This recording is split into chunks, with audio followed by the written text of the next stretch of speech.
umuntu emkela umuntu wakwela ukuthi impilo yakhe ngisho so kube la washishile so umuntu ungasafani umuntu ongene kubuyela so uJesu namanje ukwenza ke lokho sathi into yokuqala kumele uyenze noma into yokuqala kumele ufane nayo igama lisalo ngaphandle usolapho bese lishintsha amen amen amen ngaphandle isomkhulu asubizwa ngegama abazali ababuyisa lo egameni kaJesu kuze nalo igama lelo ingakwazi ukubamba ungakwazi ukuthinta impilo igama liyakwazi ukuthi umenze angashintshi uma nje abantu bekhulisa ngeboss nala ngaphansi ukuthi ube uboss egameni bathi uma igama ukushintsha kwempilo bakho namanje uyakwazi ukuthwala impilo yakho amen so ngoba siyabasoleke khona sinakwenza kusuka khona khona sinakwenza siphaske ngendlela sithanda kwethu nani kwalitshintshe liphile impilo engcono impilo efisayo kwaye umuntu wakhula ethi mina ngifisa ukuba isitudi mina ngifisa ukuba nje so ngiyazela so sakhula sinamaphupha amahle sonke sifuna ukuthi nathi sifunde siphumelele nathi sifunde sibe ney'moto sifunde sibe nemizithu sikwazi ukwenza abazali bathi iyawuza usathane ulwisa abantu so nawe wakwazi ukuthi phakathi ngaphansi la kumele uthathe uJesu uJesu manamandla impilo yakho akwazi ukuyiqondisa uJesu Kristu inkosi haleluya so bazofunda iBhayibheli lethu incwadi wase1 Korinte chapter 3 verse 10 lesixhosa ngazi ukubhala nje English 1 Korinte New Testament yeah New Testament yeah Testament really First Corinthians chapter 3 verse 10 must be read amen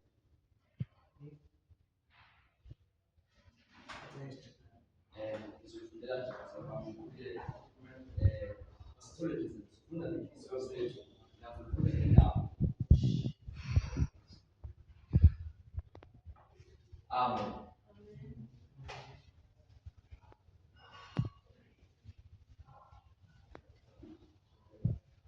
So chapter 3 verse 10.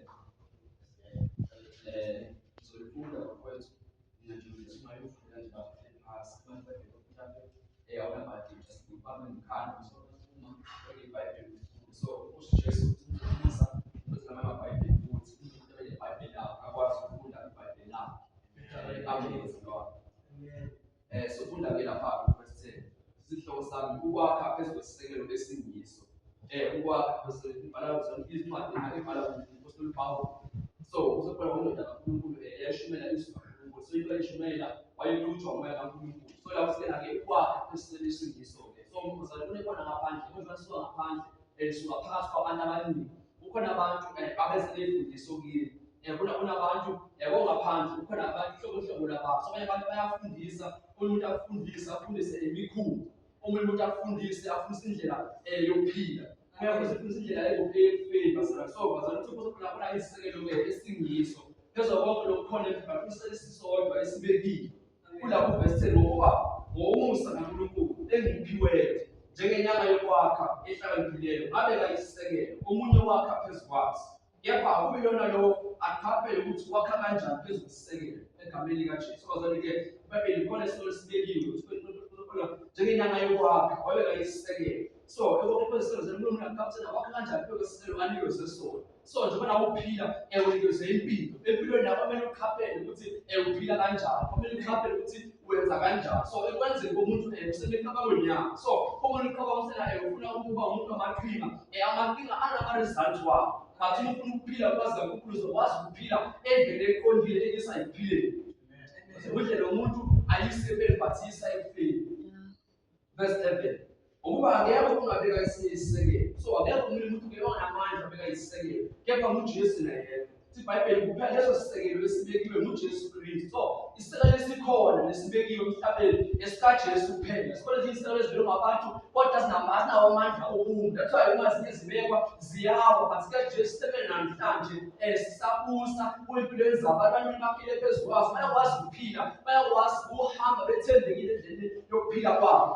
bangawanga impilo ezibhathi bahlezi noNkulunkulu so nawe namhlanje kuwe yakho kuseSijesu Kristu bakwazi uma umuntu wethembele into zonke akwazi ukuqondisa impilo yakho egameni likaNkulunkulu nathi bafowethu asisukanga nje sasindiswa, asisukanga nje sazalwa nje sibuyele egameni basafana nathi ezintweni eziningi sahlupha but ekuzweni izwi laphenduka ukuthi izwi ngempela lawusiqondisa nathi egameni bathi uma umuntu analenza angalenzi izwi elizwa but engafumamela lokho kwamakwenza kwakho okuhlakanipha kwakho kuzomisa ekulahlweni ezomisa ekufeni. So senzithembele ukwazi komuntu akumnyisa umuntu ekuphileni but umisa ekufeni.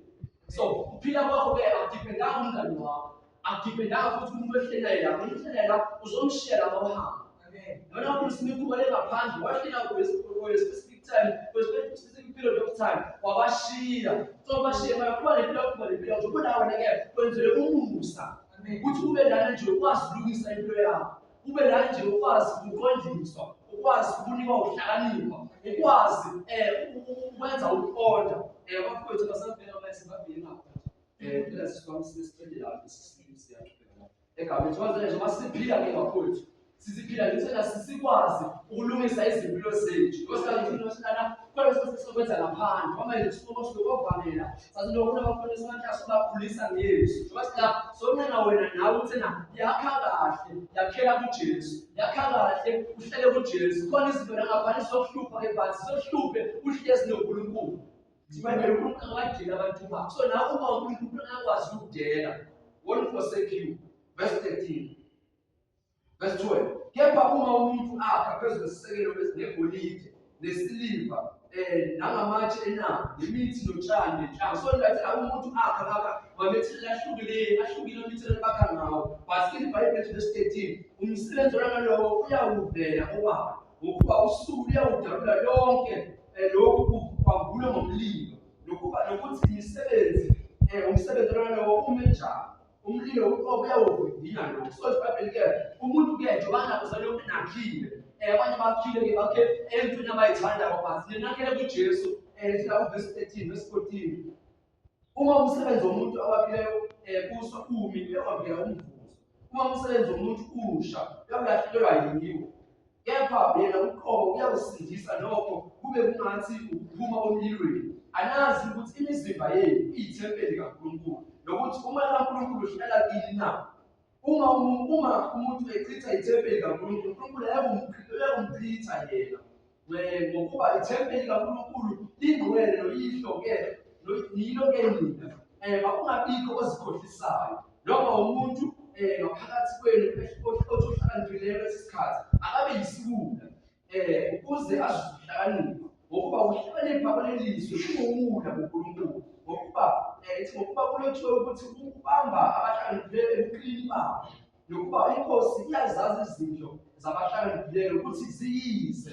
Ngakho-ke akungabikho ozibongayo ngabantu ukuba konke kungokwenu. iBhayibheli malibhalansela kuleliso eseyombulwa emlilweni. Njengoba lokho sesifika la sofika usuku olubekwe inkosi uJesu olubekwe kuJehova okena mhlaye kuwe konke bazilande izinto abazenzile emhlabeni. So nawo-ke into yonke thina wakhile kuYesu uJesu Kristu. Bathi owakhe kahle uyawuthola umvuzo wakhe. Umuntu bakhe kuJesu uyawuthola umvuzo wakhe thathi inkosi Jesu ibuya ilanda ibandla layo. Kepha umuntu owakhanga kuJesu Kristu uyawuthola umvuzo wakhe. Impilo yakhe yawuthathwa uyolahlwa emilomeni ukuze azange wayithuba but wangakhe anikezwe ithuba.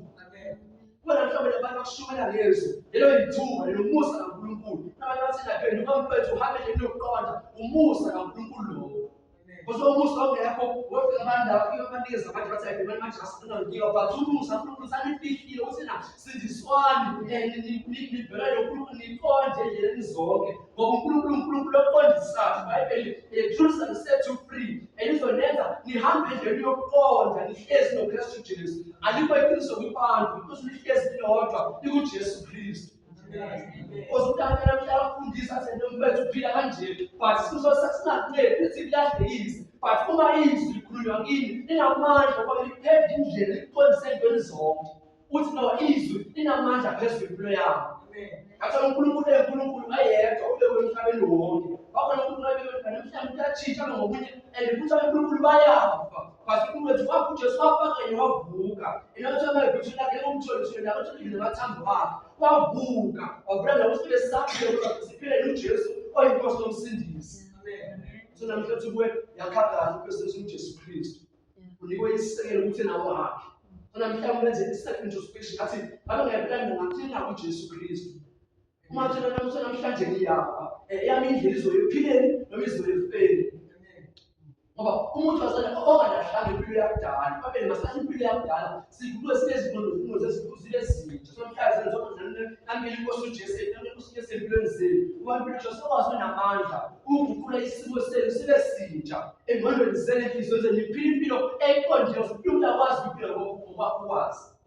Impilo ukwazi afisa akuhlukumeze.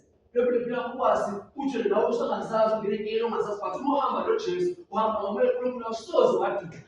Amen. Umuntu zifika bathi wasana umezwi bathina imani yezwi nakele ezwini kaNkulunkulu. Ithi manje bathina mhlawumbe umbuso uyivukele ngayishinda uyokulinda. So zoba khona la izilingo ezizokulwisa mfethu mhlawumbe uphuma la engaphansi test ukukholelwa. Tena njengoba wathi uJesu embuselweni wenza into lo Jesu wamthola. So uma wathi uJesu ithuba lamaleli umaphumele phasi uthi msindisiwe sindiswa uqonde mangena uJesu uyabonisa indlela yakho uyakulamasa uyavuma sona 100 sona wakhulula empilweni kwathiwa mangithatha uJesu mangakhe kahle mangithithi igama lami ngishiya igama eliloko sikhulume ngaphandle bathi ngiphile phezu kwegama engabe wazakho wezala igama phezu lakho i-blessing phezu kweprayer yakho thatha nomthithi igama lakho awusale ulekamanyelo la udla ama blessings wakho. Matona mhlawumbe Dr. Zwane. Basilokwazi umsomdazi wodokotela. Ukuthi uStachman. Thamu uStachman, amandla Stachman ayangena kuwe adla future yakho, adla amandla kaDokotela, achithi impilo yakho uma ukhula. Uma legama obizwa ngalo. Ukhule wena manje uStachman ngempilo uStachman. Uhlala esitradini, qala ujibha amandla, qala ugala because unikwe igama engadeserve impilo yakho.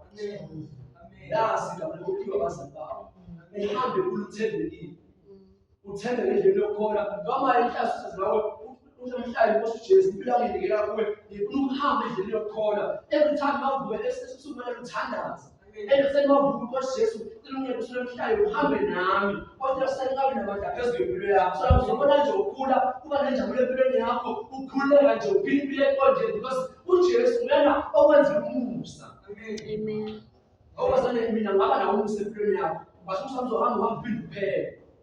It's I can't manje ukwethu asalazibona but uJesu uyakwazi ukuthola kulo manje unqeni bakho uzibena 100 uJesu yakuthola angagive up kuwe angakulahlanga futhi but unathabo la uJesu yawuhlehla because nguwe nomlahlile enthatha umlahla senake useseniyakuthatha adopt akwenza umntana wakhe akufundise izinto ezibambene nombuso kaNkulunkulu kuthi la kuzimpilo yakhe imoshakala so akekho umuntu othanda usathana. Kodwa abantu bamthanda uSathane nawe-ke ungamthandi uSathane but ngizonde njengoba naye ngizonda. Amen. Because umuntu uthina uSathane wakuphumelelisa ngaba nemali ngaba ne-future ekhasini lo angekho. Abantu bathi uSathane banele into zabo uLuminati impilo yakhe adile manje bastadi baqala bayivula ngabridge because Sathane umuntu yakunika isikhathi esiqinisa aphile asifudla impilo yakho.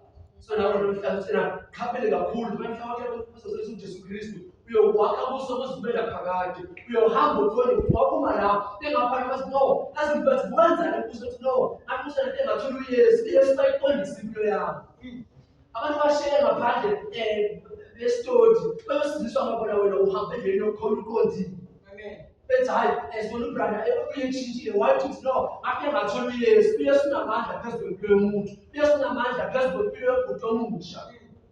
And yabona njalo nabakhoza nabesimo ngaphandle nje isifo esilinda kuthiwe mina ngaholi kwamina 12 lokho akuncedi ngalutho lokho.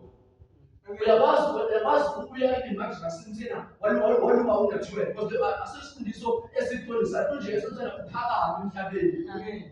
Kodwa singancedi ngalutho but samu noJesu unamandla okwenza konke. Uthi hambe noJesu nasisiniyazi endlela sekusebenzweni ngakhululeke emoneni wami. Angelo uJesu phela ngabona nje bekiminyaka empilweni yakho because ngathatha uJesu oyinkosi nokuthi uJesu ophela but uJesu onamandla othola impilo yomuntu kuze sefeni. Thamuva ukuba noJesu uyephileni but thamuva ungena Jesu uyelahlweni so namhlanje zenzela umusa wena njengoba uphila nje ungasaphili impilo yokuqala but uphila impilo entsha ezodonisa uhambo lwakho. Amen. Uyabona ngaphandle baphilile ngoba ukwazi bayaphela emajele bebaphele kufike bebadutsha bemagwazo because bephila ngokwazi uJesu endlela. Namhlanje abaphila nje uJesu engekho ngabe kade ngadutsha ngagwaza but uJesu uphila amayikota usazama ukuyitshontsha ukuyikota ngempela izwe ngempela siyahlala ngahamba phezu kwalo kwazi bona namhlanje uJesu seyinkosi empilweni yami so nawe zikhethele. Amen. Ngoba unikiwe isisekelo sona yakha kahle ngaphezu kwaso njengoba wakhe namhlanje wakhe indlu ezokuyisa ku-future yakho ezokuyisa kwimpilo yaphakade ezoyisa ngophuma lami angifuni ube lo muntu omdala but kuba lo muntu omusha manje othatha uJesu. Amen. Haleluya bazalwane. Amen. Yabona nje bazalwane ukuthi yazithola umuso omkhulu kakhulu. Azinye indawo abahlezi kuzo abatholi ithuba lokudlala ibhola. Abatholi ithuba lokushaya umoya ngaphandle. Bavela ngaphansi batrajwe kuze bakanye lokudla bahlale ehlise bangathi bathole unaludlile namhlanje umuso inkosi uJesu lo. Kodwa wayefuna inkosi uJesu so namhlanje thatha uJesu aqinise impilo yakho yabona umntana ungabuyeli emangalini abafake enkingeni. Amen. Impilo entsha impilo eqondile ukuthi impilo ehlala impilo ezokuyisa ku-future yakho. Amen. Noma ngathi somdala ngani ngaye embuselweni ngafike bathola uJesu khona uJesu baqondisa impilo yakho. uJesu akuphila usinenzaba bengana future senayihili but uJesu ebuyisa ifuture yakho. Amen. uJesu bisa ubusha impilo omusha njengokhosi usodliwe ngadimoni uyosale kuyabuya. Amen. Ngathi lapha uJesu namandla okuriphithela sesempilweni yakho.